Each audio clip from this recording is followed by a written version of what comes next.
Maple collector here. Today I'm at my parents' house and I'm going to go over their Japanese maple collection in their backyard. Um, they've lived in this house for about 20 years or so. This big maple right here is an Acer Palmatum atropurpureum. It's not really that red when it first comes out, but it is red. And now it's already fading to green. Really pretty though. Really pretty Matsumure style leaves on it. This one has great structure. It's unfortunately maybe a little close to the house, but even so, it's really pretty. This one they've had the longest. They had it at, I believe, 2 houses before this one. It used to be in a pot. I remember when I was younger in high school, maybe even before that, is when they first got this one. This is kind of my introduction to Japanese maples, or at least where I first took notice to them. So there it is. Big old atropurpureum.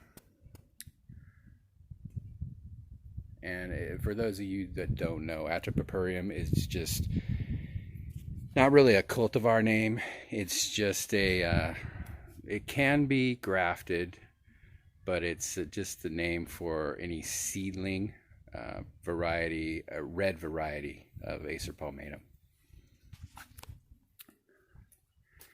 Here we have one that's been, this is Acer palmatum white peaches.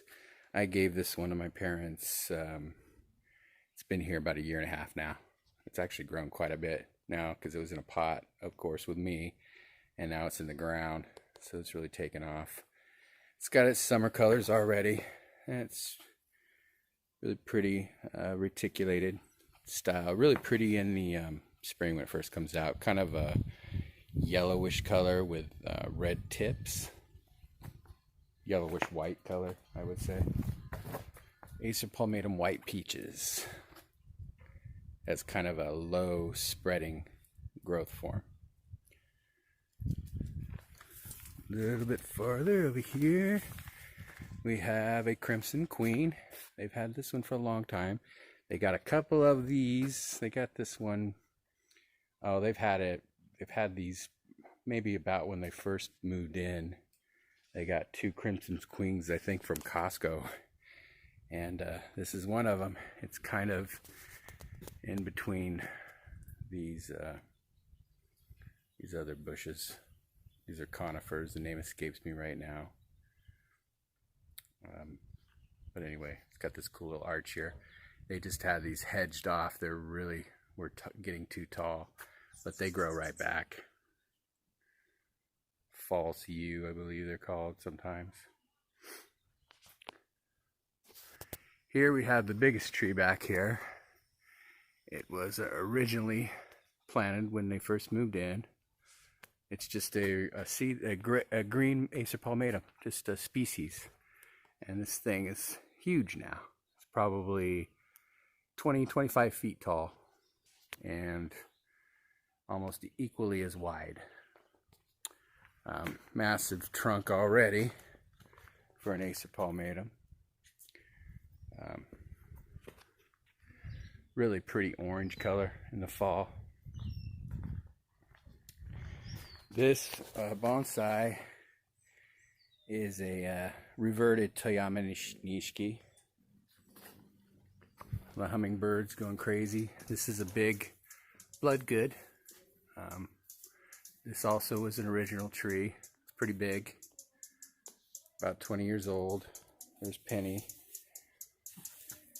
We brought her down. The folks like to visit with her.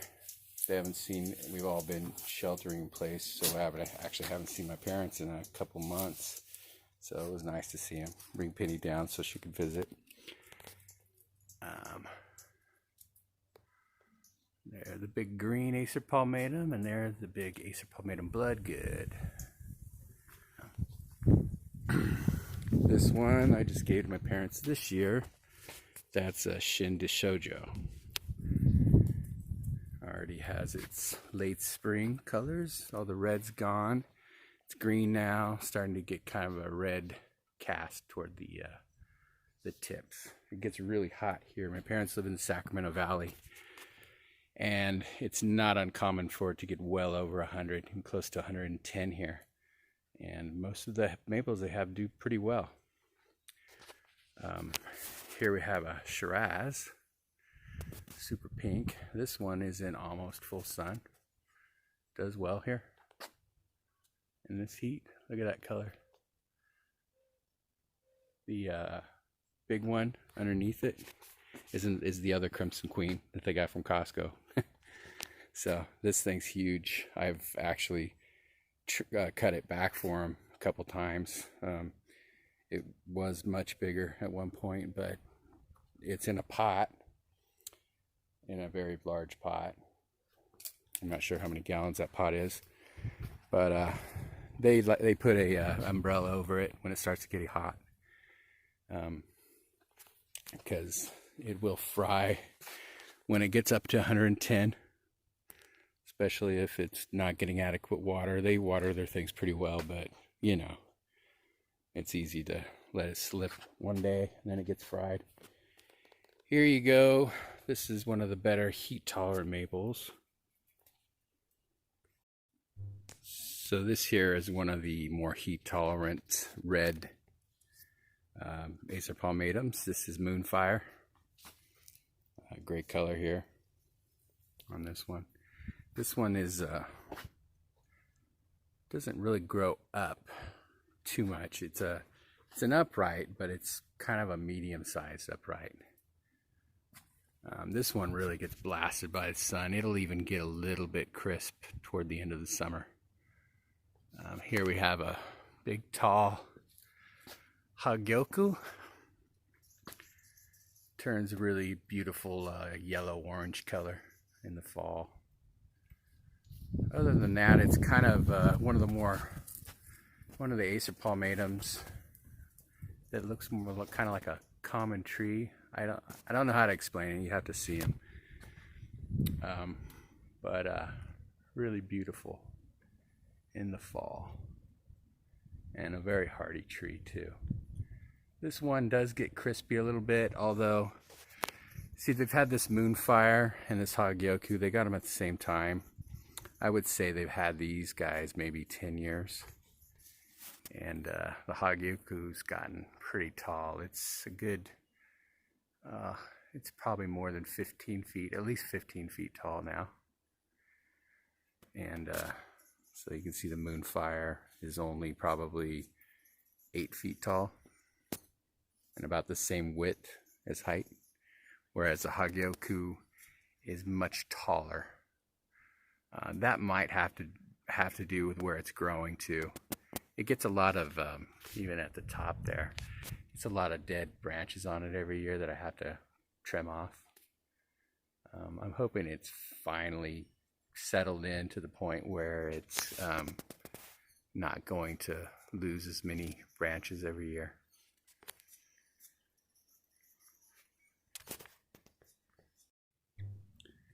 Here we have a Bihoo.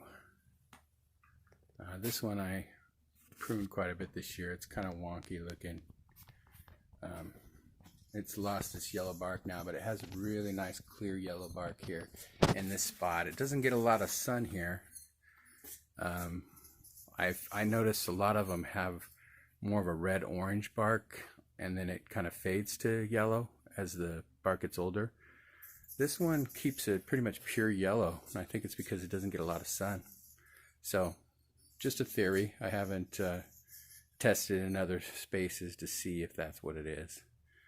But, yeah, Bihoo in pot. So, the final maple that my parents have in the front yard is an Emperor 1. This one gets blasted by full sun, full Sacramento Valley hot sun all day, and does great. Doesn't burn, has great color. This one I'm pretty sure has to have full sun to keep its color. So if you get this one, it's a great tree for a full sun hot spot. excellent color. It actually, in the heat, I think it has better color than Moonfire. And Moonfire is a pretty good all-around one. I think Moonfire will keep its red with a little bit more, with a little less sun. This one needs the sun, but if you've got a really sunny spot, Emperor 1 is an excellent maple. There's a Weeping Norway spruce, really pretty one I gave my parents a couple years ago. Just thought I would highlight that one. And that's it, Maple Collector. See you again soon.